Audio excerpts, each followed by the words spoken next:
Hello, everybody, and welcome back to the Indieheads podcast. I'm your host, Matty, aka at Monrovian Prince. On this episode of the pod, we have. Hi, my name's Matty. I'm also at Monrovian Prince on Twitter. Just kidding. Gotcha. I'm Dill. My Twitter is actually at Slimefeast on Twitter.com. I said Twitter like 3 times just now, but it's okay.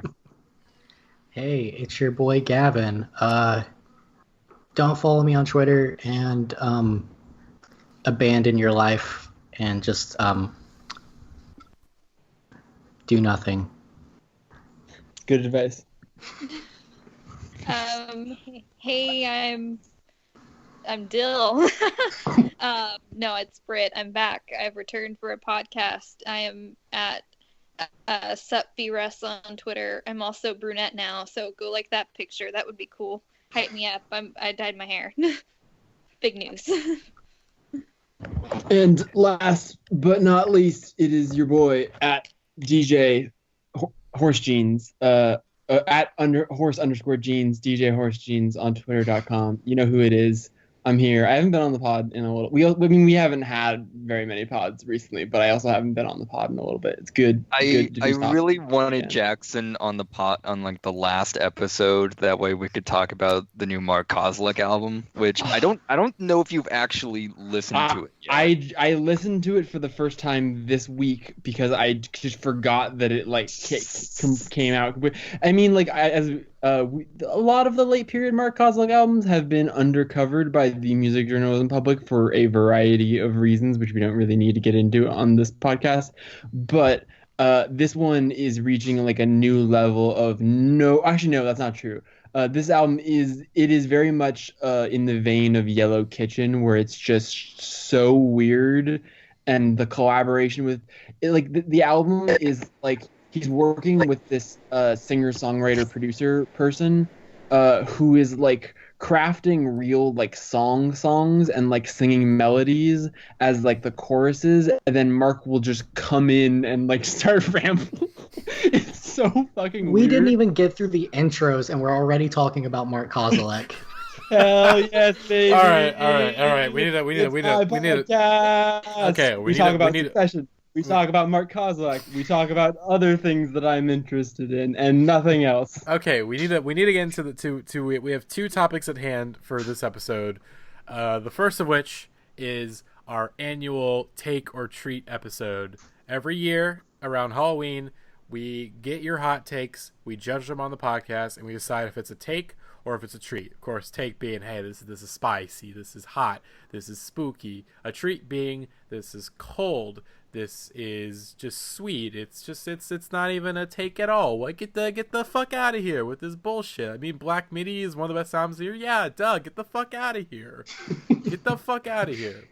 So let's begin with our first take, and comes from a friend of the pod at Moncross. The Beach Boys were just as experimental as the Beatles, but weren't as successful because the Beatles are more conventionally attractive, among other factors.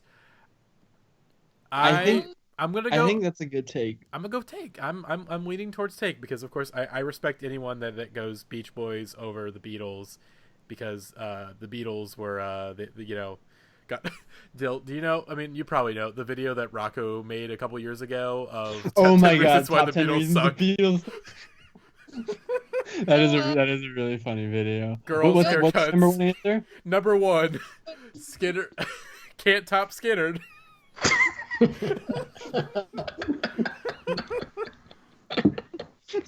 Going purely off of like conventional attractiveness here. Like I looked up The a Beatles picture. are here's like Beach Boys all the being Beatles young except for and- Paul were ugly. All the Beatles except for Paul were ugly. No.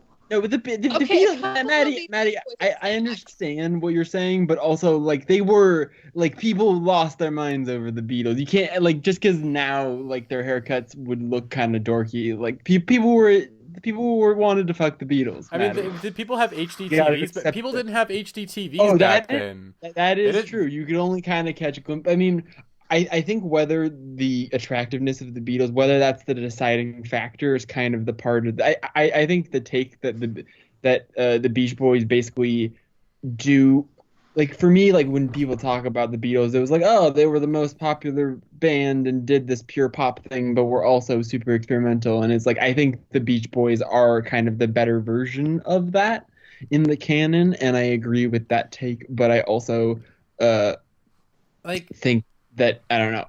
I like the theory. It's a galaxy brain take. I support it. He's a sweet boy. Good take. Good boy. Look, the Beach Boys invented chillwave 30 years before it became a thing. Fuck. I need to take a walk around the block. This is not a joke. This is not a joke. There's a song from Wildflower that sounds it's chillwave. It's literally chillwave. This is not a joke. This is not a bit. I'm gonna get the specific song name just so people know that I'm not crazy. That this is they made. I can buy it. I support that take. It's on. I mean, I support it too, only because the Beach Boys have a balding member. I don't know the Beach Boys very well. I'm just looking at pictures right now and going off of a hot or not scale. Dennis was a bit of a hottie. Dennis was a bit of a hottie back in the day. I'm gonna say based entirely on the fact that I've heard this take so many times by hipster kids, especially in high school, about how much better the Beach Boys were. I'm gonna go treat. I'm gonna go treat with this one. See, I'm going treat too, but I don't think there's anything in this take that substantiates whether the Beach Boys or the Beatles are better than one another. They're sort of equating them. But that being said, I think the Beach Boys might not have been as successful was because fucking Mike Love is just who he be. That's true. Fuck Mike Love. Fuck Mike Love. What's the podcast name? Also, Ringo is indie. Okay. Well, also, none of these Beach Boys are hotter than the Paul McCartney body double because Paul McCartney's dead. That is true. Damn. Now that's a take right there. It's for a different podcast. A podcast that I would also like to host. Indieheads Conspiracy Hour. Indieheads Epstein podcast. Oh my god, let's do it. Let's fucking go. Anyway, treat shit. Oh Jesus Christ! Okay, next take from Twitter user. The world is run by a billionaire pedophile cabal. Friend of the pod, Tristan. Music is all right. Fuck you, Tristan. Get the fuck out of here. Next take. Music sucks. The Succession. Honestly, after some of the shows I've worked this week at the Wiltern, I'm kind of in the mood where I'm like, damn, music isn't that good. What are we doing here, guys? Come on. There's been a couple of shitty shows that I've worked recently, but music is all right. I think that's a take for the most part. I think we're pretty pro music here on this music podcast, but I don't know. What do you guys think? I say we get to the next take, which had me rolling this morning, and that the Succession theme is the Goosebumps theme's cousin. This wasn't sent to us. I just found it online. I'm like, okay, this needs to be a take we discuss from sort of use an Abbott-ism. I just want to mention just because that Succession finale, though, holy shit. My boy. Yeah, that fucking ruled. My boy. Matty. My son. Matty. I louder than I've ever reacted to any TV show in recent memory when Greg shows up. Spoiler alert! If you haven't, spoiler, you haven't caught up with Succession. But when Greg shows up with those motherfucking papers, I literally screamed, "Greg!" in my room, out loud, and stood up. God, I love that show so much, and was so. This finale was even better than last season's. I thought it was probably the best episode of the show that they've ever done. It rules. Okay. Succession's a good show. You should watch it. And also, I love this take because I think it's 100% right that the Succession theme and the Goosebumps theme are cousins. And the Succession theme, I think, is pretty spooky. And also rules. So I like this take. Again, who at the end of the day, who will get the kiss from Daddy Roy? Who will get the kiss? Who will Daddy kiss? Anyways, next take. Now back to the real ass takes. This comes from friend of the pod, fellow Indieheads mod, me of the pod, SRT Viper. Now enemy of the pod. What? Now maybe let's see. Watch the Throne is the best Kanye album of the decade. Okay, this is a take. It is spicy, but I don't know if I respect it. I think it is a extremely spicy take. I'll go on record to even say not only is it obviously Yeezus or My Beautiful Dark Twisted Fantasy, like those are the two acceptable options, but I also think Life of Pablo is better than Watch the Throne, like definitively. Like that's a better album than Watch the Throne. IMO. I don't think I ever listened to Watch the Throne because it came out in that like time where like I was too busy getting into like Odd Future and shit. Watch the Throne is good and has a couple great songs on it. Like Otis is one of the best Kanye Jay-Z songs ever, one of the best Kanye music videos ever. But like a lot of that album really does not hold up if you like revisit it. It's very, very like early 2010s. Like it is like all the trends that Kanye is sort of participating and the styles he's doing on My Beautiful Dark Twisted Fantasy, but it's like the kind of bad version of that. Like it's maximalism gone wrong. Like I feel like after Watch the Throne, like his pivot to Yeezus, it was like a very, very, very smart pivot because it was clear that like he was like, what if we make it sound even more expensive? And like Ham and songs like that, like I feel like do not hold up as well these days. And also, fuck out of here. Yeezus is so goddamn good. It's one of the best one. It's the best one. Oh, it's my favorite Kanye album now. Like, yeah, I have it over My Beautiful Dark Twisted Fantasy. I have it over the early ones, Graduation, Late Registration, all that shit. I've been saying this. I've been saying this for years. It's the best Kanye album. Yeezus is I think weirdly, even though it's kind of all over the place, I think it's weirdly the album that's like the most true to Kanye's actual essence that we've ever seen in a way that we did not realize at the time and now understand. Like Kanye is horny and he's impatient and he's kind of a mess. And that is what you learn from Yeezus is you need to hurry up with his damn croissants. I mean, I think he kind of, I think Kanye West pretty much hates everyone, especially women, but he's having fun with it, and I appreciate that. That was the thing that we were I was discussing because the Indieheads, they put out the rate announcement for the top 50 songs on Pitchfork's top 50 songs of the decade, and Runaway is pretty high up, and Runaway is a song that I don't think holds up. That's my take for this pod. Is I think Runaway does not hold up. I mean, here's the thing, Jackson. He says the word females. That's a 3-point reduction off the bat. Okay, that's fair. I'm not gonna completely disregard that, but I think the whole point of that song, like the anecdote about that song, is that Kanye made Pusha T re-record his verse and said make it more douchebaggy. So like I think there's some. I mean, the degree to which we want to speculate what if Kanye is Kanye being self-aware and what if Kanye is him being extremely not self-aware, but like I think in that particular song, like he definitely is that character, but he's also playing up the character of like this douchebag character. Like that's the whole point of the song, is that he's like, I'm kind of a dickhead, but he's not having fun with it. He's kind of a dickbag, but he's not having fun with it, which is not usually bad for Kanye, because I mean that's the balancing act of his entire persona, is that he's a dickhead, but he's very vulnerable, and he's like, but I don't know if I want to be a dickhead. Yeezus, for the most part, is like, holy shit, this guy is like, he's fucked angry on that album. He's fucked up. And also doesn't really have that many really like.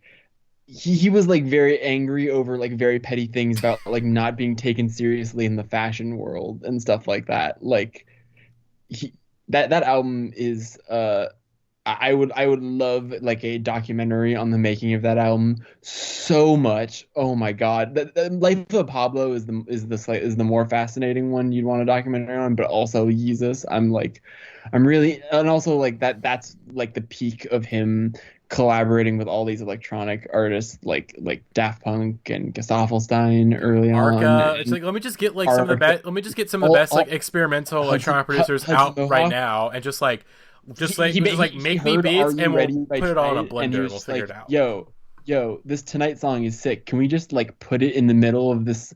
The fact that Blood on the Leaves is not only like a song that works at all, but the fact that it was like as popular and beloved as it was is insane, because that song is an EDM trap song fused with a Nina Simone sample and Kanye talking about doing Molly, and it's so good. Why is it so good? That album is fascinating to me, and Watch the Throne doesn't hold up as well as some people argue it does. So bad take. No. Not good. Any other opinions? But Jackson. Yes. Do you know what she ordered? Fish fillet. There we go. Fish fillet. Speaking of Pitchfork, let's go to another friend of the pod, Stanzy Mash. Does it count as a hot take to say that the Pitchfork Songs of the Decade list is honestly really good? I think depending on the audience, I'm gonna go more on the treat end for this, because it's like, for us, it's like no, because. Well, for me personally, I'm gonna lean a bit more towards take, but in the grand scheme of things within this podcast, it's more of a treat. It's like, yeah, there's a lot of really good songs in there. Indieheads nerds are just mad that some fucking random Swan song that's like 17 minutes long and it's like extremely self-masturbatory is not on this list. Like, why the fuck is the song about it's getting real? He's talking about. Why is it not on the list? It's like, I don't know, dude, because no one gives a shit. Yeah, this is a treat. It's a fine list. I mean, it's not representative of what I like to listen to, but who gives a shit? It's a fine list. I'm the same way as Gavin. Yeah, I read the list and thought, as well. It's a decent list. We're all holding hands on this one. Yeah, I think so. Although, although again, I have my own personal hot takes, but those will be revealed in due time. In due time, folks. Like and subscribe. Well, more just like watch for the rate, the rate for this on Indieheads like next month, because I got some. I got some. The scores are out there, my personal scores, but the actual takes behind them, they're again. Get ready. If you PayPal me $5, I'll leak what Matty's opinions on all the songs are. No, I want the $5. I want it. I'll split it with you. Okay, that works. Anyways, next, this one is from Reddit user CYEWL, CYEWL. Okay, I'm not sure if this is a hot take or not, but I feel like it's definitely a spooky one. Lemon Demon Spirit Phone should be essential Halloween listening. Yes, it's cheesy. Yes, it's nerdy, but it captures the spirit of Halloween perfectly, and this whole record is catchy as fuck. Sadly, our dear boy Alex is not on this podcast. Otherwise, he would very much agree with this take, because I think he's definitely the biggest Lemon Demon stan on the pod, as far as I know, unless there's someone secretly lurking on this podcast that would like to reveal themselves now. I'm not the biggest stan, but all I have to say is that Neil, he whips ass and rips sack, so I think this is a bit of a treat for me.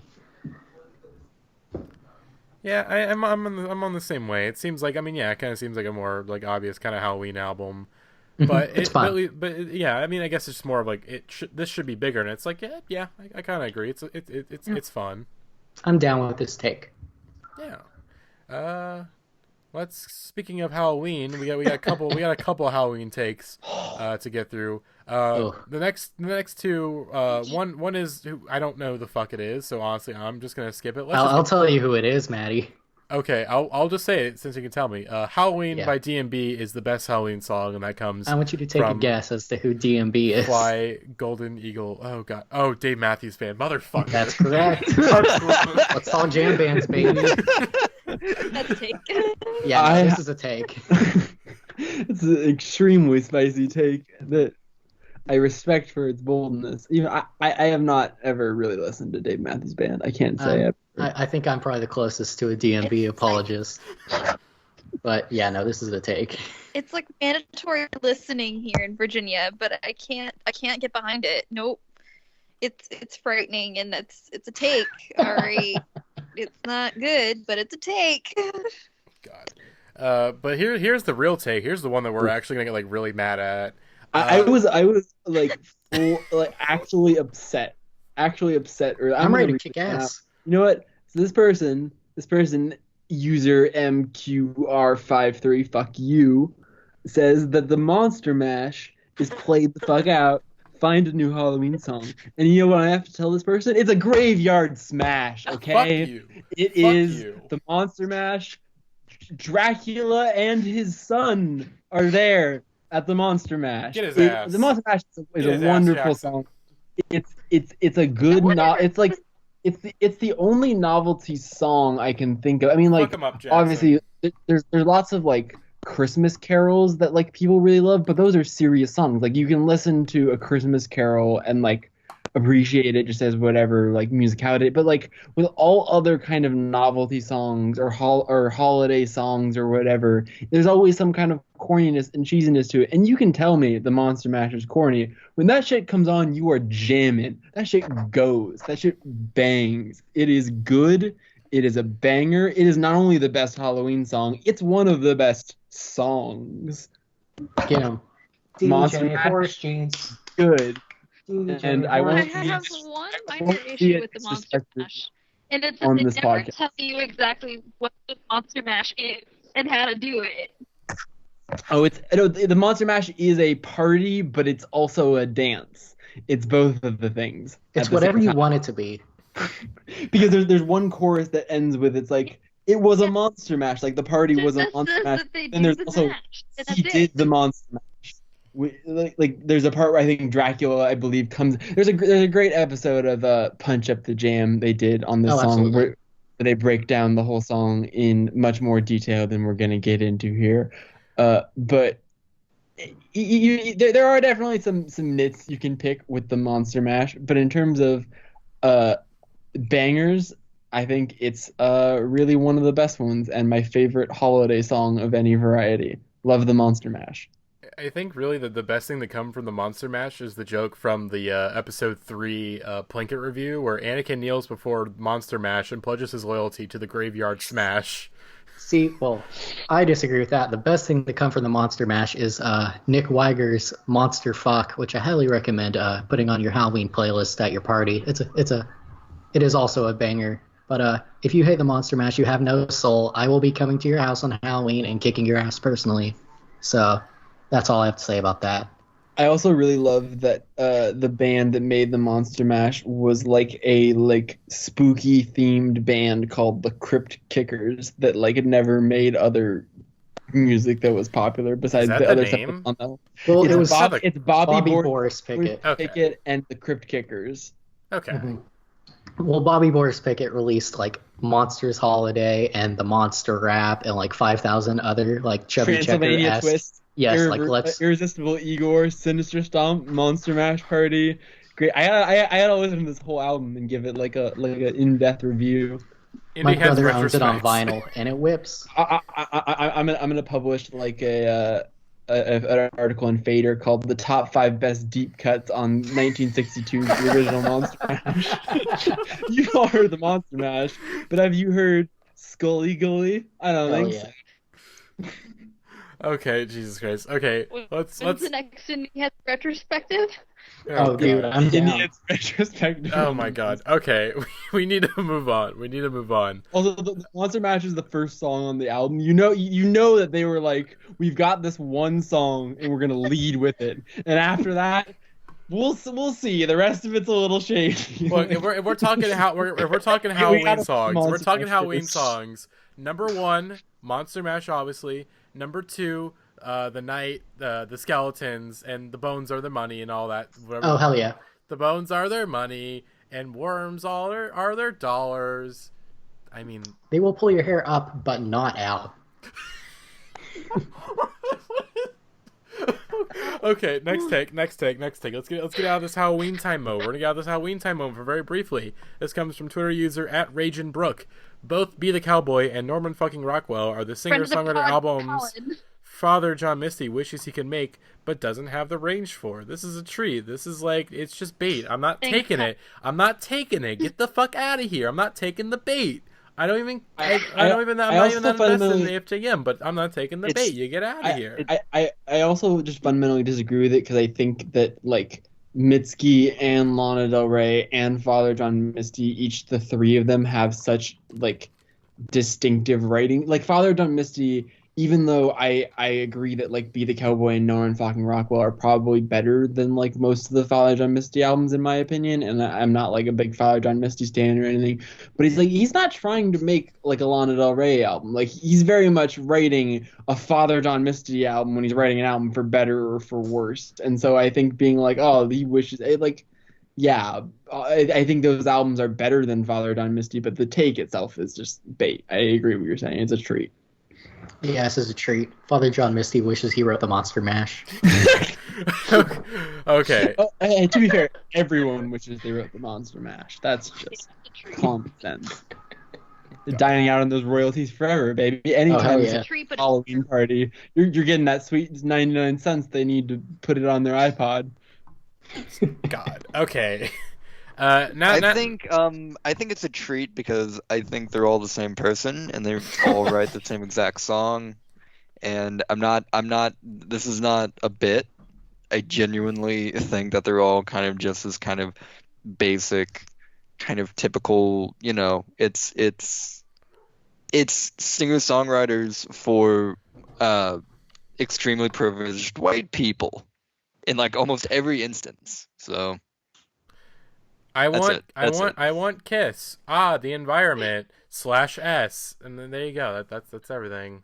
That's just Although I like all this really. It's singer-songwriter stuff for people that are perpetually online and perpetually horny, and that's it. That's the only common thread. You're right. I mean, you act like it's a bad thing. Del Rey said, "Goddamn man, child." It hit. Norman fucking Rockwell. I do like Norman fucking Rockwell more than like I've liked any Father John Misty album. I will say that's a different take. But Jackson, I need you to censor yourself next time you say the F word. Okay, Jesus Father Christ. fucking Norman Rockwell, am I right? Oh God. Okay, this is already a disaster. Let's we got two takes from @PearlSquared on Twitter /Instagram. The first of which is Protomartyr is the greatest band of all time. I'm gonna go take, but hey, good for you. Good for you. They're a good band. They don't hit the spot for me as much, but good for you. You like something. Can I introduce you to a little band called Blink-182, baby? I have never really gotten Protomartyr. I'm actually seeing Protomartyr live soon because they're opening for Daughters, so maybe I will get Protomartyr like a month from now after seeing them live. But so far, their music has not really clicked for me. So I'm gonna say this is a take. Yeah, they're not again of the post punk wave of the 2010s. They're definitely a band that's like they have one or two great songs per record, and that's it for me. Like they got relative or what was the what was their intro off their like last album? A Private Understanding. Great song, one of my favorite songs of the decade, I would say. But the rest of that album, I don't think I have listened to in full since like it came out. Oh yeah, that's exactly how it be. Ought undefeated, I will say that. Ought undefeated. One of the most underrated runs this decade for a band, I will say. But again, these are takes for another time. The other take from Pearl Squared is stop putting Heads Will Roll and Bela Lugosi's Dead on your Halloween playlist. This is a treat. It's like, yeah, but like normies are gonna normie, dude. Like, what are you gonna do? What are you gonna do? Come on. Go to better Halloween parties. Yeah, exactly. You know, again, That's go to Halloween parties where they're gonna play the Monster Mash on repeat the entire Exactly. time. Come on now. And this one is calling us out. Someone is scraping. Who's trapped in an ice maker and just scraping them out. I'm not sure. Anyways, front of the pod, wake up, Mr. Cruz on Instagram. Hot take culture is ruining art. Shut the fuck up. We're gonna have fun doing this podcast and shut up, Alex. I think hot take culture is partly making online discussion of art worse. But I think that capitalism is ruining art.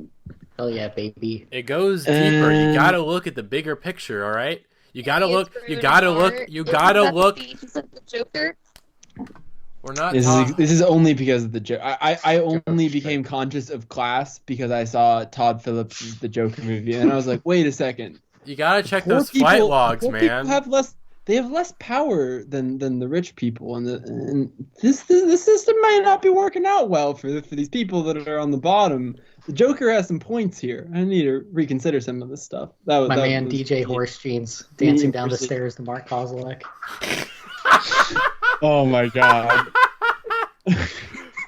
Can everyone do your best Joker laugh for us real quick? I'll start off. I'm the Joker, right. Baby. I'm the Joker. All right, that's the end of that segment. Next take from our dear boy Alex. Crunch. Crunch. Now we return to Reddit, and now we return to. I'm not going to say the F word. The F word is just a more musically talented Bo Burnham. I don't know. This is an insulting take to Bo Burnham. Yeah, in my opinion. I'm gonna say this is a take. I'm gonna say this is a take. I also think they're very different people in terms of like. I think they're both like I'm gonna be a smart kind of knowing person who's making these songs that are commenting on things in the world, but I think one of them is more self-aware. Look, I genuinely do not know which one you're talking about. Bo Burnham. Look. Folks. They also appeal to like the exact same type of. That people. is true. Yeah. That's okay. True. That's a fair point, maybe. But I think lumping them in together as like artists similarly is not a good take. The more I read into this take, the more I is it taking the piss out of the F man, or is it taking the piss out of? I can't tell what the angle is. Yeah, it's really bizarre. We should clarify for people at home. We are talking about Father John Misty. I told you not to say it, dude. I know. I'm sorry. He fucking told you, Jackson. He fucking told you. Come on, F word. Canceled. Speaking of another F word. Speaking of canceled.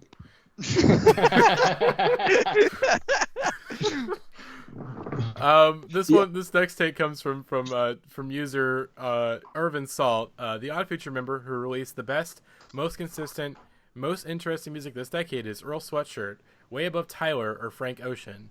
I half agree with this take. Half agree with it. I would say way above Tyler, yes, easily, for sure. Frank, I think Earl didn't really hit his. Earl didn't make a great record until some rap songs for me, and so that factors. I think saying way above is definitely like a take. Like I'll say way above because I think Tyler. I mean, since Cherry Bomb, I've not liked anything he's done since Cherry Bomb. Like, I've grown out of him. That is fair. I think Tyler's output this decade has been pretty good. I definitely think Earl's output is better, but I think saying that like by far he has the best output of any Odd Future member is a take. I like this take to an extent, but obviously Taco has done the best. Every once in a while, I just remembered that I was like, I knew who some of those dudes were, and I think about the fact that like there was a point in my life where I was like, Lionel is a dude that I like sort of half care about, and like Jasper and all the like C-list Odd Future members are just like every time like. We'll talk about memory holes later, but like the fact that I ever tried to like a Mike G mixtape or a Mellow Hype mixtape more importantly, Haji Beats was not that good at rapping. Turns out he was so bad. So bad. See, this year has broken my brain so much that like I just respect anything associated with the Jackass movies. So I've watched so much of that fucking Loiter Squad show. Oh God. Loiter Squad is that's the thing though. Loiter Squad is really pretty funny. Like a lot of those sketches there's some really good sketches on Loiter Squad. Holds up. My girlfriend's mad at me because she loves that. And I'm not just saying that because I have a Catchphrase Jones t-shirt. I do have a Catchphrase Jones t-shirt. God, Jesus Christ.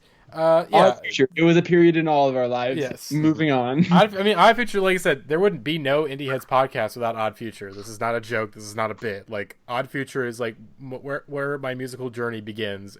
What has led me to this moment right now, where I'm forced to talk about a Radiohead song that I've never heard or remember. You haven't heard The Gloaming?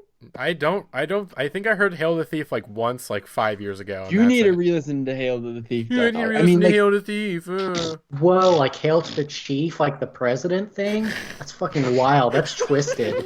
Oh my god, there was a really great Ian Cohen bit about this the other day. It's great that they're simultaneously like some of the like Galaxy Brain most genius musicians of the decade, but they're also like their social commentary occasionally is just on like a we live in a society kind of level where they almost named an album Emperor's New Clothes. And they did name an album Hail to the Thief. I can't wait for Cheeto Man Bad. What if the Queen hacked me mobile? I love my embarrassing dads very much. Anyways, the take is that what if computer but too much? Okay, the take that we are hinting at comes from a Reddit user, The Quiet Things That, and spooky and hot. The Gloaming is a fucking banger and one of the best songs on Hail the Thief. This gets a treat because I have never heard that song. You're talking about Radiohead. Your takes can only be so hot, you know. It is also a treat because the Gloaming was like for some brief period of time probably like a very overlooked Radiohead song because it's real weird. But like the thing is that it became like a weird like mainstay in their live sets. Like Tom plays this song all the fucking time because Tom really likes it. And it's become like a meme on like the Radiohead subreddit and stuff, like spelling the Gloaming with like no vowels in it, like the Gloaming and stuff like it. It's a treat because there are a lot of Radiohead fans who would be like the Gloaming, and also I think it's I weirdly think it's kind of a take because even though it's a good song, I don't think it's one of the best songs on Hail to the Thief. Like it's definitely not in like my top 3 or 4 favorite songs on the album, not even close. But I think the Gloaming does rule. He did it live when I saw Radiohead, and he says it's the Gloaming, it's the gloom a bunch of times. It's a Tom York. Like you can imagine it. There's like woo ghost noises, and then he says the Gloaming a bunch of times, and there's some sleepy ghosts. It's a Tom York Radiohead song. It's a good song, but yeah, I'll say it's a treat. Okay, take. Look, okay, we have a Radiohead take, and then a well.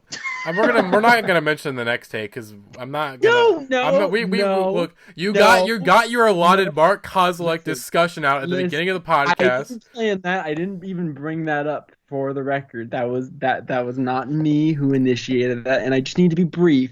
I just need to, on the podcast, I understand this is a take. I understand everyone on the podcast is going to fundamentally disagree. I just need to lay it out there in front of the public, and I need to Stephen A. Smith style just sort of explain the resume of why Mark Kozilek has the best discography of any artist in the 2010s. Let me break it down for you. 2010. I've said that you've gotten to talk about this for so many podcasts now. Jackson. This is going to be the whole podcast. Real quick, I'm going to power through. This is, again, I never get, I mean, I let you guys beat on me and stomp on me when I even hint at my love for Dean Blunt, but I allow you this platform for so much time. Yeah, because Dean Blunt is some nerd shit. I think the thing about Mark Kozilek is that he actually this decade has been doing some genuinely genius-inspired artwork, and many people have not really appreciated it due to the fact that they are unwilling to sift through his bullshit, which is understandable.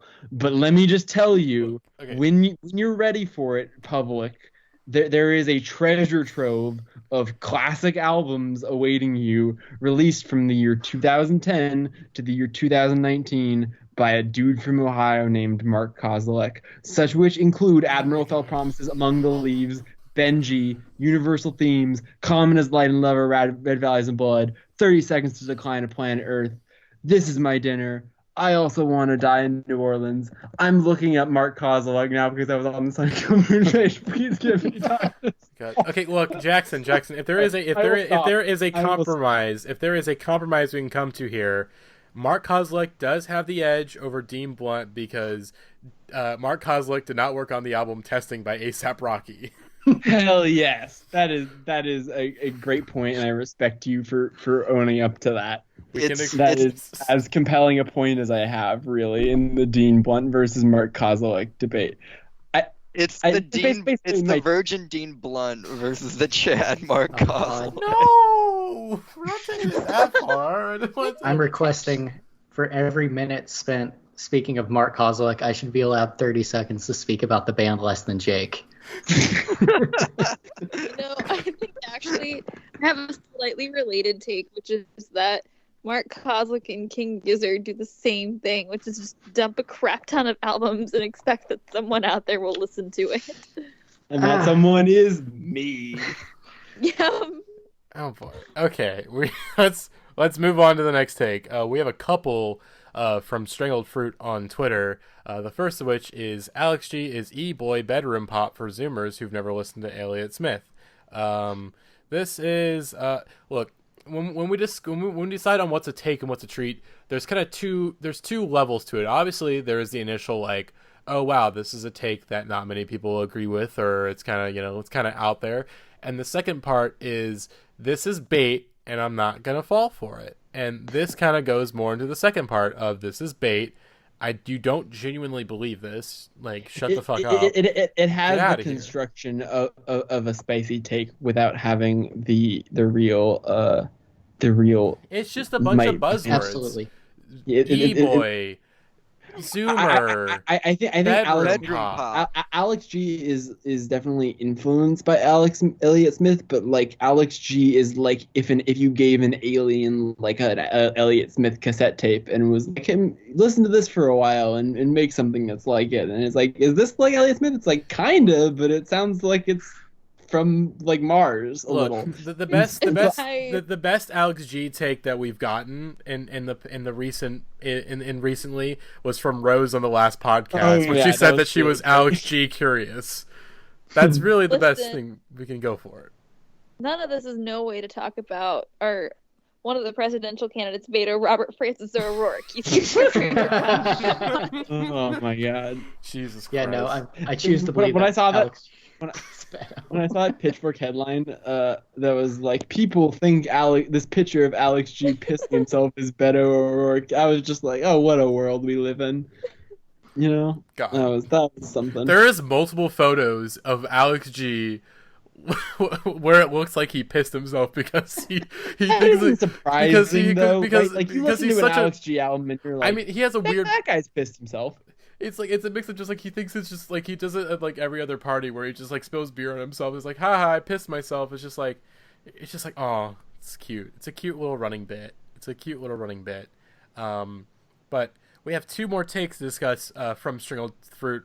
This next one, Jackson, are you ready? Are you ready to go on the prowl for this? This is upsetting. Just say it. Turn on the Bright Lights is a 6 out of 10 album at best. Correct.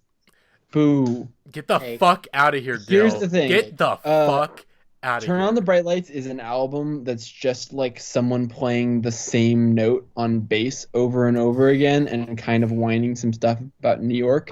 And it's one of the best albums of all time.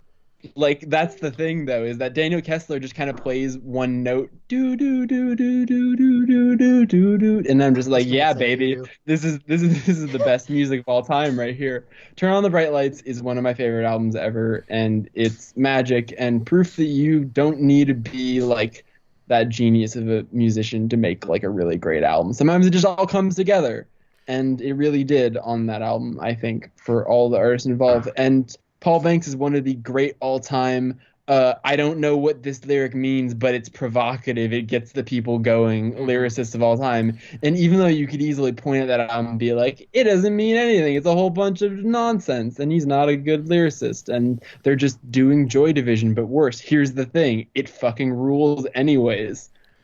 I think it was really... I think it was really brave for Paul Banks to create an entire album that basically just did like tweet mashups of Drill and NYC Guido. It was really brave.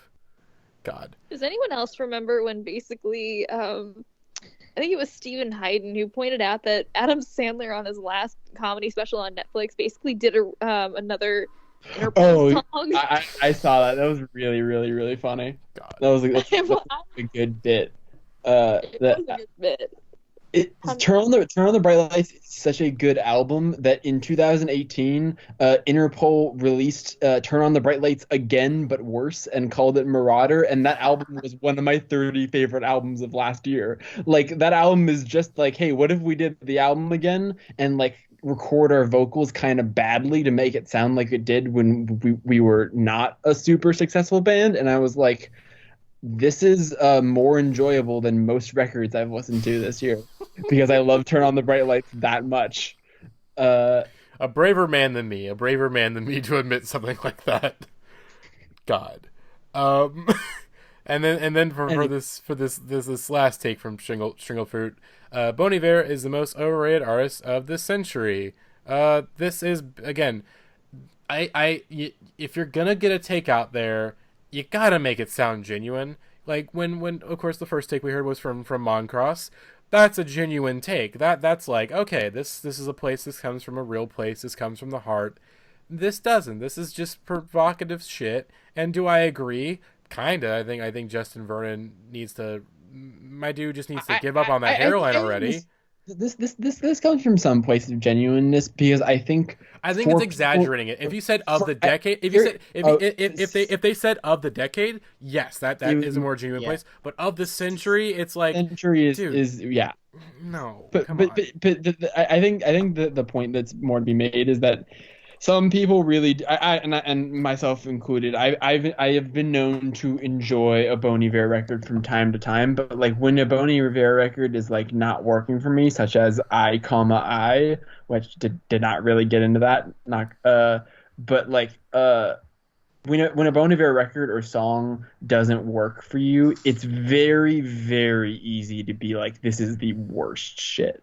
It is very easy to hear a Bon Iver album that's just like, if it's not connecting with you emotionally in any way, listening to him kind of like moan through auto-tune and bleepity bloop, you can kind of sometimes occasionally feel like he's barely trying in a way that makes you kind of mad and feel like maybe this guy is overrated. But then sometimes you listen to his music and you're like, this is the bet. Eight Circle is still one of my favorite songs of the decade, and even though those lyrics, even more so than Paul Banks, make no fucking, oh my god, I try to read Justin Vernon lyrics and it's like reading a language that I don't understand. I'm like, are you trying to say something? Are you being mysterious? Are you just like illiterate? Like, what's going on here? But I think this is definitely bait. I agree with you on that. But also, I think I think calling Bon Iver overrated is a very understandable and I would probably say somewhat popular take. We got to come up with something for bait. It's got to be like an apple with a razor blade in it instead of a take or retreat. Oh, God. Yeah, this is bait. This is bait. This is bait. The next one is kind of similarly. I mean, this is. I wouldn't say this is bait. This is a take I respect. This is. I mean, okay. The next take is from Tatiana Reyna. Oh no! You missed it. You missed. Oh no! This next take comes from at DC _ the Great with an 8. Chillwave was and still is the best internet age musical trend. Okay, I've been waiting for this one all night because I really want to dive the fuck into this one. Go for it. And this is a take. I'm gonna say this is a take. I'm gonna say that Vaporwave has had a greater kind of internet presence and greater influence on, at least kind of internet culture than chillwave. Chillwave had like, what was it, like a good like 18 months at best, like back in like 2011, 2012. And I think, I don't know. I think chillwave, you get Tory Moore, you get Tico, and you get, I think the weird thing is, early though, Neon Indian. It's not enough.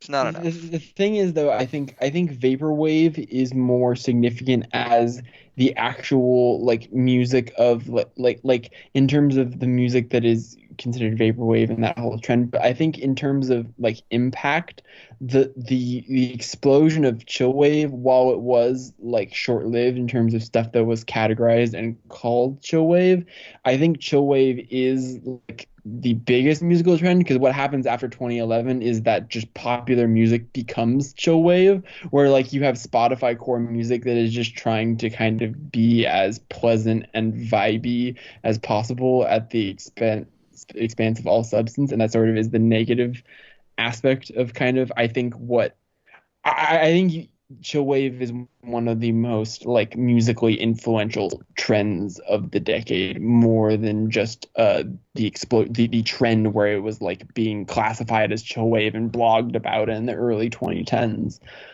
I think this is definitely a take, but I'm also trying to like figure out what my answer is besides chillwave as being the best internet age musical trend. I'm trying to think of like a sub genre or movement that is like distinct enough.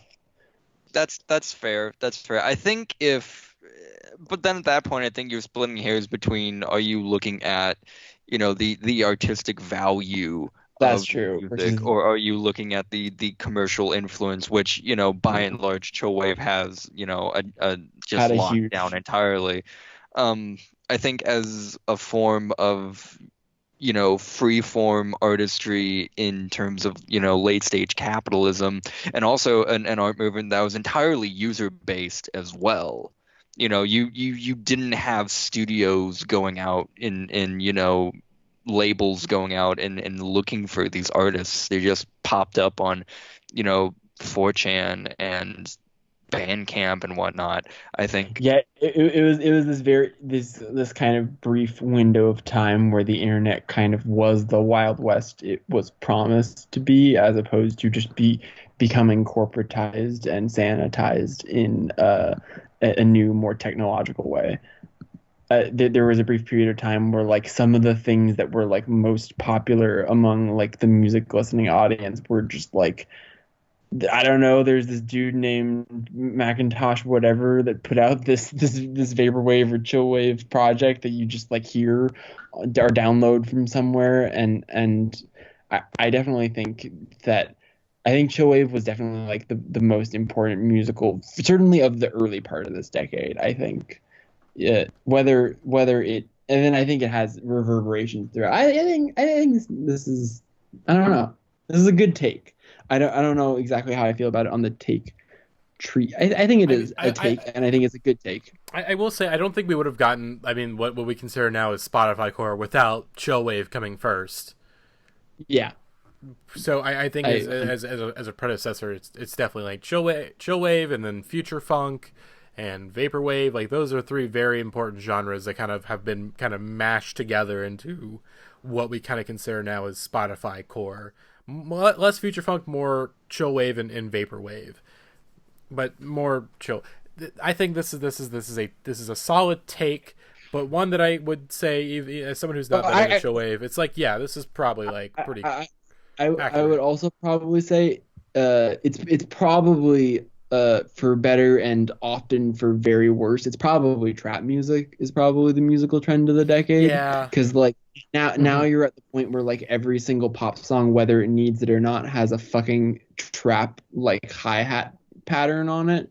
Just like that musical trend has infiltrated all kinds of genres that it probably has no business in, including country and other shit. Although Old Town Road is a good song, but besides that, yeah, like I think trap is probably the only other thing you could point to as being one of the real, and that's not so much I mean, that's more talking in terms of most influential as opposed to how the question was phrased, which is best. Anyways. Yeah. Let's go to the next one. Speaking of Spotify core, this comes from at Tatiana Tenreiro. This is Claro as an industry plant. There's probably, but like probably, also, but who cares? I feel like people throw around industry plant as a term without ever really having a concrete sense of what that means and like what. Like obviously, it's like most Claro's music. I think the only thing to really like, I guess I can understand being upset about is sort of the way that Claro was kind of sold to us as like, look at this relatable teen girl who's just like making music in her bedroom, and like people find the idea that there might be some sort of music industry machinations working behind her is they kind of skeezes them out because they're like, this is total bullshit. Like you're trying to do this relatable teen thing, but I really do think it's just that like Claro is an artist and she's like rich and comes from like a well-connected family who has his dad has ties in the music industry, and she used her family probably to leverage her way into a music career. And but like there are also like tons like she's an industry plant in the way that like the Strokes are a quote-unquote industry plant because they weren't actually like, because they were all rich kids from like a private school in New York and had all kinds of like access and resources behind them from the start. Like I think this is a complicated question, and the only reason why I'm particularly brushing up against it is also that like while I think Claro very specifically, like I totally get people that are like her dad was on the corporate whatever board for Converse and stuff like that, but like the problem with this is that then when people don't understand what industry plant really means, they just throw it out there anytime there's an artist who's a woman whose work they don't like. And they're like, oh, I don't like this person and they're popular, so that means they must be an industry plant because clearly I have a universal arbitration on what is good and valuable. And I think that like people get way more mad about like someone like Claro because like there's an inherent part of misogyny, which is like this anger at the idea that like a frivolous woman can succeed above what her merits determine, even though men constantly succeed above what they should receive for their merits and their value in society. Anyways, this is a whole tangent, but the point is that is Claro an industry plant? Maybe. Should you really like worry about that? Or no, you shouldn't. Look, this energy that some of these fucking dweebs have towards Claro, keep that same energy when Porches drops his next album, all right? That is a great way of putting it. This take is a pure like, bait. If you go through, it's a joke. I don't think it's actually a real take. Well, it's from Tatiana. Out to Tatiana rules, Tatiana. Ivan rules. Their mom is a Chris Farron stan, so we have to stan. God, that rules. I mean, here's the thing: if you go to like, just if you're listening to this, if you go to your Last FM and you go to your top artists and figure out who is in there considered indie, you like at least a solid 50 to 60% of those artists are like trust fund babies of some sort. Like there's the recent thing about like the musicians against IS, which by the way, which is like obviously like a wholly like net positive thing. Like shouts out to let me make sure I get the name of the actual org that just popped up right, but bunch of musicians signed a petition, I think like 200 plus. They're not going to play any sort of Amazon sponsored festivals, which is again an overall net positive. This is good good things. The no music for ICE, like yes, good, this is good, but at the same time it's like I mean, I won't reveal names, but it's like I already read some stuff. It's like good. Some of y'all who are getting mad at some of these artists who are playing this festival. It's like y'all got those trust funds behind you. Like there's some artists that like should they be playing it? It's like like it kind of sucks, but from what I know, it's like it wasn't really advertised that this was going to be an Amazon festival. So there's some people like Remember Sports who are like getting really mad at someone like Michelle Zauner. Which, of course, you could have picked a worse day because that was like the 5th year anniversary that her mom died. Like, not good timing to call her out on something that really isn't her fault.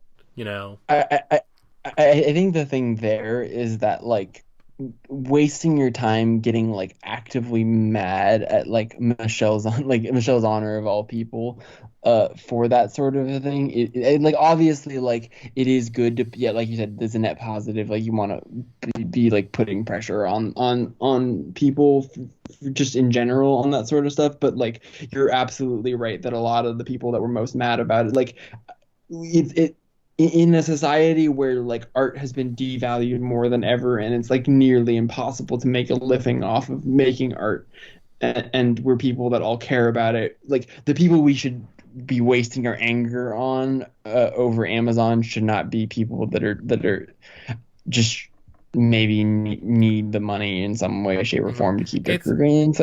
It's like I was not seeing the same. Don't waste your time on that. Exactly. It's like I'm not, again, where is this energy for fucking, like, you know, why are you guys not getting mad at No More Orchestra for playing this? Why are you not getting mad at fucking JPEG Mafia of all people for playing this festival? The guy who has a fucking hammer and sickle in his goddamn bio.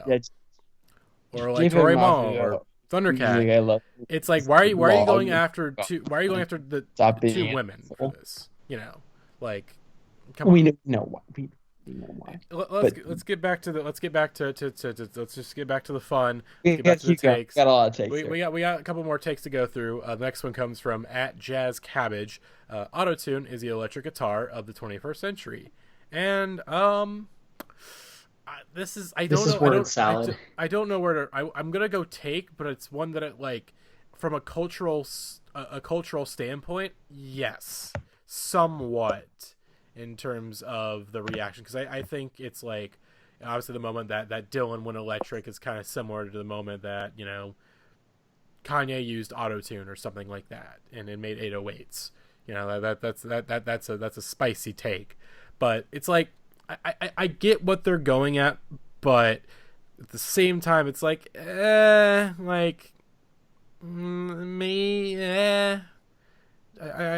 can't quite. I want to respect this take, but I can't really figure out the basis for it. I can't find the logic of the take. It's just kind of putting words together and hoping that it's enough that it will be read on a podcast.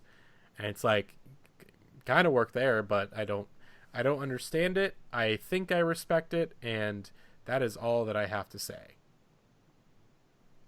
I don't know. What about you? You again about the folks here. Unless we want to move on to. I have nothing to say about this. This next take, which is from @Attacks an Official. Also, Past Life is a good song, or at least not the worst track on Currents.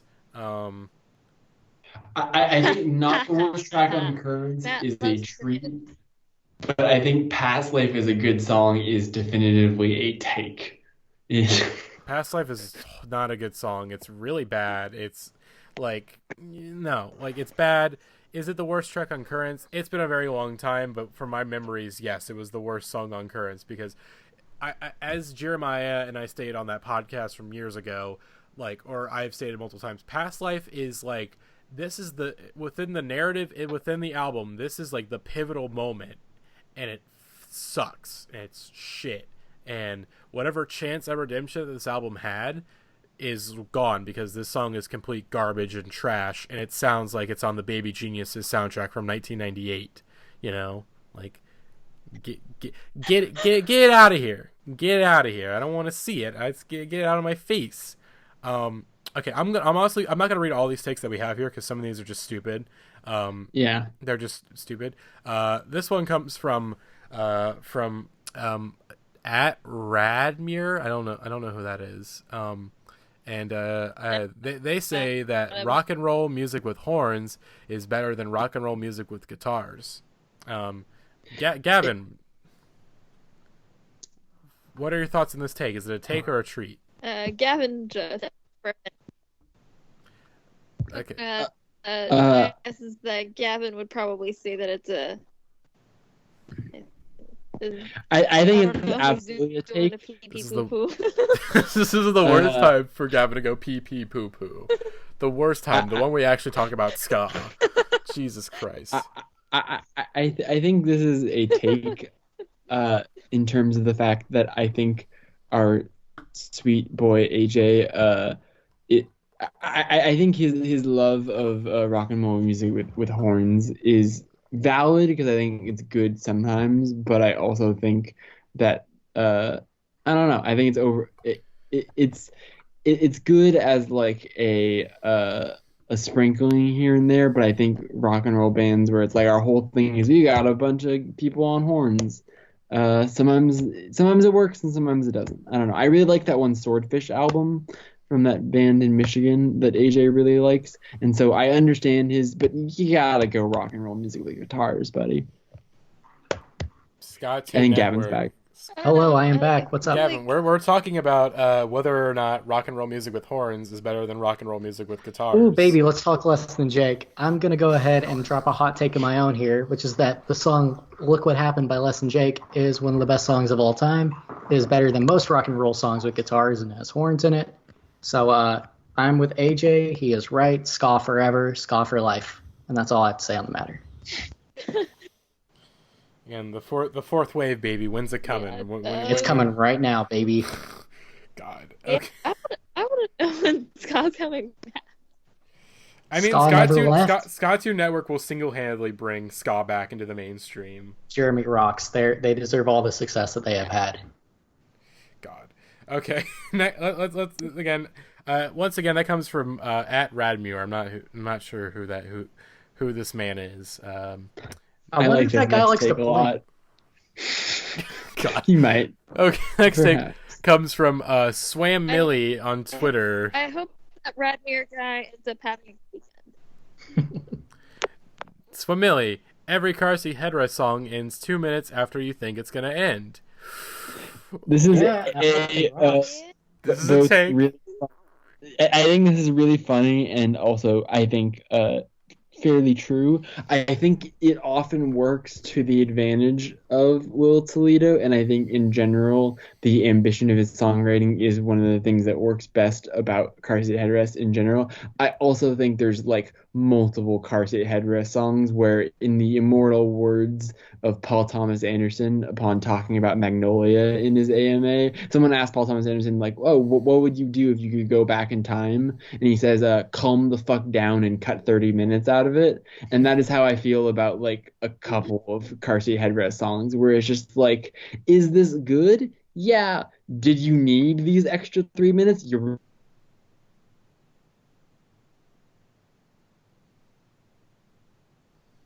Oh, I think Jackson cut out for me. He got too hyped up about. Yeah, he got too hyped up. He got again. He combined two of his loves of he combined film Twitter and music Twitter into one ball and simply just imploded in front of us. I can't believe Andrew Katz just cut Jackson's internet out. Wow. God. I agree with this take, and it becomes more true as the more that I think about Car Seat Headrest albums and songs, especially Twin Fantasy, which, like, you know, if you're gonna go back to that album and make it better, you could have cut a couple minutes out of like a song or two, you know, like. But not only did he not cut out like any time, he added extra time to some of these songs. He added like 5 minutes to like Famous Prophets. Like, what the fuck? Unblock Will for Thrill. Unblock Will for Thrill. I agree. My connection has been very spotty. I've like disconnected from my Wi-Fi a couple times, so I'm not sure if like any of that last whole thing got cut off or how much I even said on the pod. But anyways, yeah, Will Toledo calm the fuck down and cut some stuff out of your songs occasionally, every once in a while. I'm not sure if this is Jackson or Andrew Katz using like one of those like voice modifiers from Scream 3. It's definitely is not. Andy Katz. Anyways, I got a couple of Jeff Rosenstock takes from our dear boy Jake. Let's fucking go. The first of which is We Cool over I Look Like Shit, which equals Worry, which is better than Post. And the next one being, despite being an overall more spotty album, I Look Like Shit contains more top 10 Jeff songs than any of his who is fucking, I can't fucking read it, Anonymous Frog, if you're just trying to highlight it, than any of his other albums, or at least is tied with We Cool, and is criminally underrated. Gavin, you are the Jeff expert of the pod. This is the most delicious treat I've ever tasted in my entire life. We Cool is the best Jeff Rosenstock album of all time, and I'm not sure how I feel about his entire ranking here, but that's me giving Jake plenty of kisses for this beautiful take that I love forever and will keep in my heart. We Cool high forever. Look, my only disagreement with this take is I think Post being the worst one, I don't know if I'd stand by it, but I'm just gonna say this. I think Post might be my favorite Jeff album. I might go as far to say that. I might go as far to say that because I love that album so much. I don't really understand why people were kind of iffy on it. And also, I was down in Cincinnati this weekend to see my girlfriend, and I thought it was strange. The only Jeff Rosenstock album that she owns is I Look Like Shit, which is like a weird one to own. But it was just recently repressed, so I get it. Okay. It's a good record. I respect it. Perhaps my most on brand and probably least punk take as someone who really hasn't gotten all the way into Jeff Rosenstock is that 9 out of 10 is probably my favorite Jeff Rosenstock song. Which feels like it's like the least Jeff Rosenstock song, and the fact that I latched onto it more than any other Jeff Rosenstock song is like feels like the bad take to have, but also it's the one I have. I want to second that take actually, because 9 times out of 10 is probably like the only Jeff Rosenstock song I like can visibly remember off the top of my head. I don't listen to much Jeff Rosenstock. I also think a lot of my problem here, and I listened to the live album and liked it a lot. I think part of my problem is that I still haven't had a chance to see him live, and everyone. Oh yeah, get on that. Everyone just talks about so rapturously that I feel like that is really the key to fully unlocking the Jeff Rosenstock.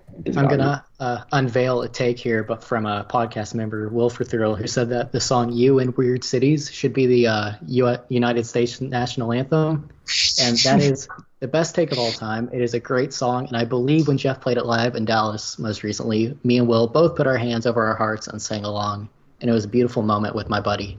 I really want to see Jeff again. I really hope I'm ready for whatever he drops next. I'm ready for another tour.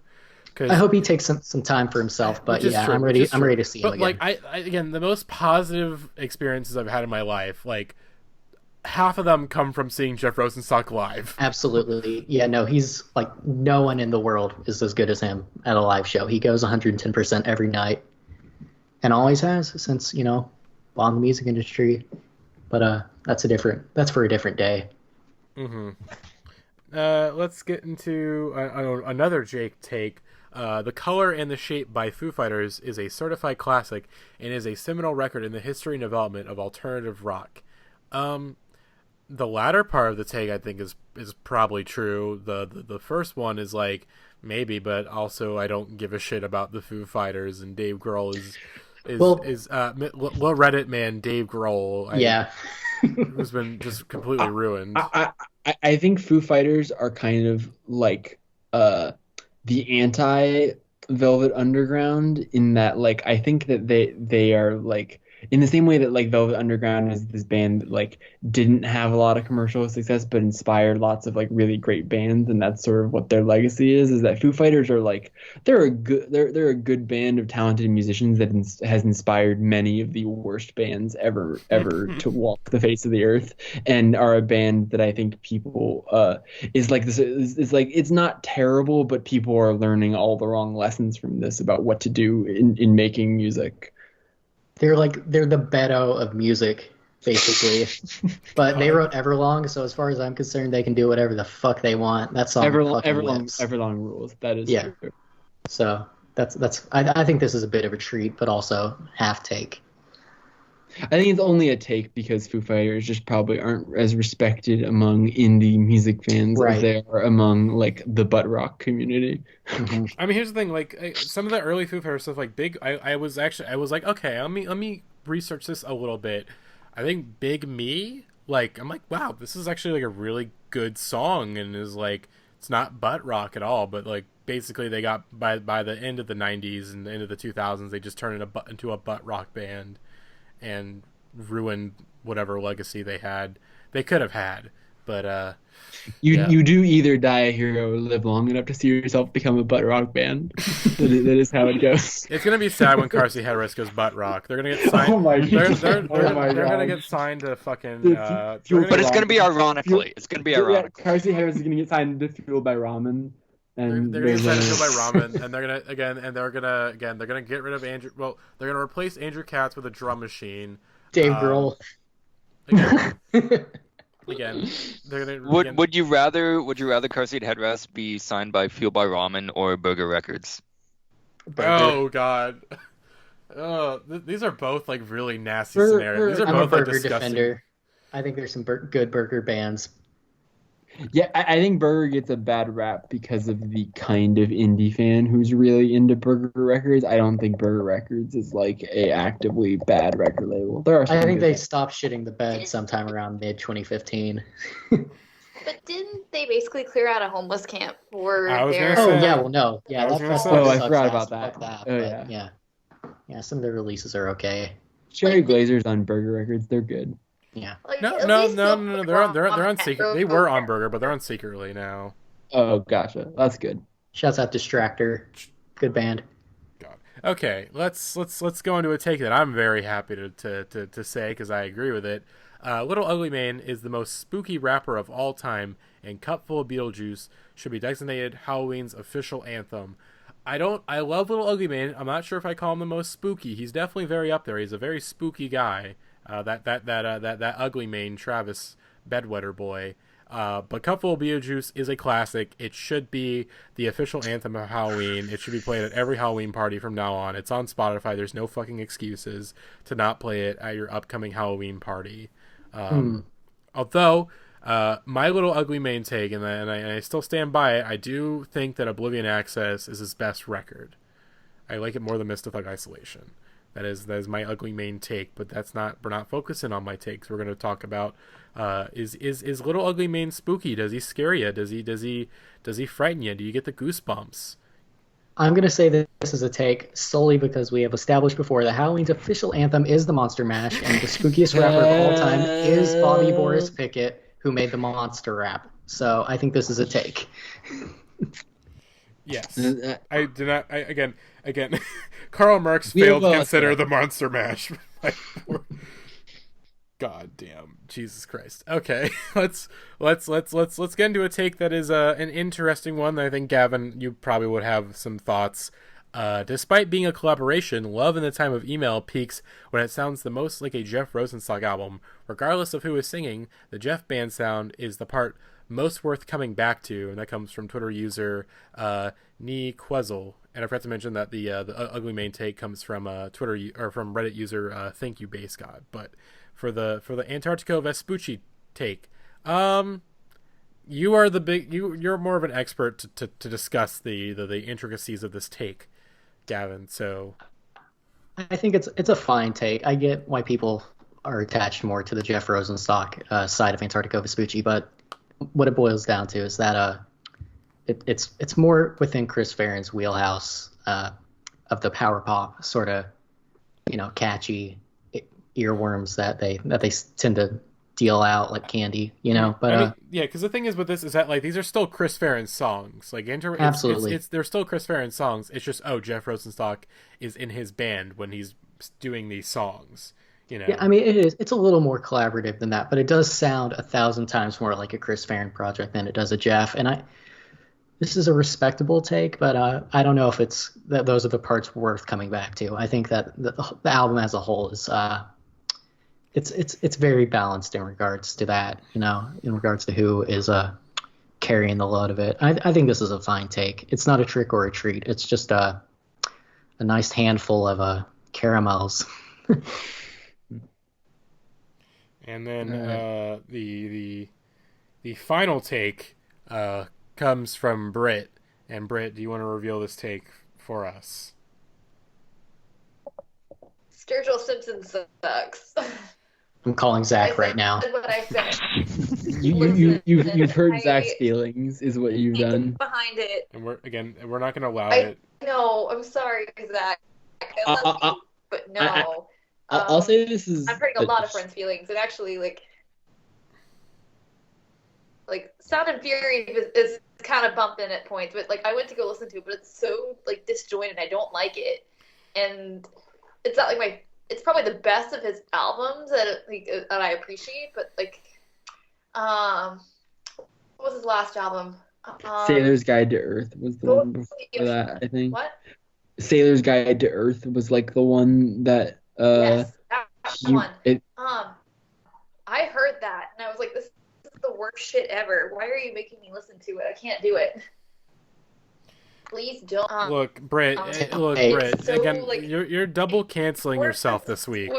You're double canceling yourself. Obviously, you're bringing this take to the table, and the second one that you were pictured with someone who faked having Native American ancestry for most of her life. Listen.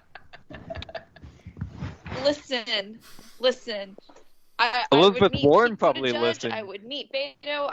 I would make fun of Andrew Yang and Joe Biden. If you wanted to meet a presidential candidate and also heckle them and tell them to prosecute ICE and then be promptly ignored, you are welcome to do the same. But cancel me harder, Daddy. I want to meet Beto. Okay. I would, if I could choose between either getting to meet any presidential candidate or watching Gavin meet Beto, I would choose watching Gavin. I want to see that interaction happen. I would just harass the shit out of him about voices. Also, choose Gavin meet Beto. I would watch that too. That would be funny as hell. I would just quiz that little nerd, see if he's actually a fan or a fake fan. God. Okay. Name 30 of their albums. Yeah, name 30 Robert Pollard projects. God. Okay. So I don't know if we have enough time in this episode to get to our last topic, so we might make it another episode or a mini episode that'll pretty much come out at the same time as this one. So hopefully you all enjoyed our little our take or treats. Thank you to everyone who sent in their takes for us to judge, except for the Black Midi person. That take sucks. Delete it. You should know better. That's not a take at all. Jesus Christ. Come on. So we will see you all next time, and bye-bye. And happy Halloween. Hey everyone, we are live from my backyard where I am smoking a brisket and some ribs. I'm making meats now. Smoking these meats here. Our little meat smoking. It's smoking. So, I'm the meat chef. Yeah, someone asked me, do I smoke meat? Smoking meat. Smoking these meats. Smoking meats earlier in the day. Smoking these meats. Just set the charcoal up and you set the wood chips up, and then smoking meats, grilling meats, good smoky flavor. Smoke a brisket for like 12 hours. You smoke lemon chicken, smoke salmon, you'll love it. Bison sirloin, ribs and sausage, so I'm looking forward to that. Today we got a brisket on the big guy, and some pork ribs on the green egg.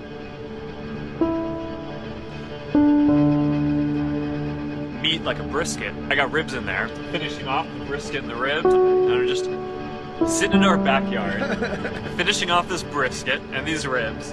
But hopefully for Canadian Thanksgiving, you get to eat a lot of brisket and ribs. How many of you guys are eating brisket and ribs tonight? Brisket and ribs. They taste doubly better when you hunted the animal yourself. So, what are you guys making for dinner? Brisket and ribs, I hope. Delicious. Brisket and ribs. Ribs and the brisket need to be eaten. I want to try your brisket. I want to try my brisket. It's a pretty tough cut of meat. Ribs and the brisket. Are you excited? I want my baby back ribs. Yeah, that's what I'm talking about. Sweet Baby Ray's barbecue sauce. That is going on the ribs. Sweet Baby Ray's. Sweet Baby Ray's is very good.